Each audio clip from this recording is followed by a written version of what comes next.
Welcome to the Rim Break Rodeo. We hope this video helps. You start by getting safe. Park level, set the brake, and chalk rear wheels so nothing moves.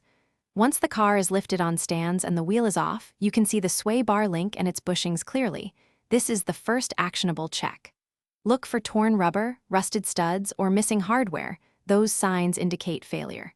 You'll also test for loose play by hand. Slight movement is normal, but excessive free play means replacement is likely required. Now you perform the detailed tests that show why the link may be bad. Use a pry bar and an appropriate wrench to apply force up, down, and sideways.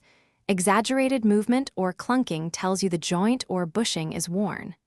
If bolts are seized, spray penetrating oil and let it soak. Then use a breaker bar for leverage. Impact tools help if available.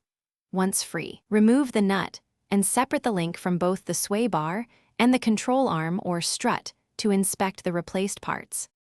To finish, install the new sway bar link in the same orientation, hand thread the nuts and torque to the manufacturer specification. Proper torque prevents preloading or premature failure.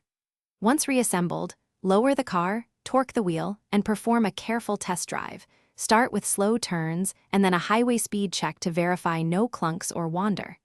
If you still hear noise or feel looseness, recheck torque. Inspect bushings and adjacent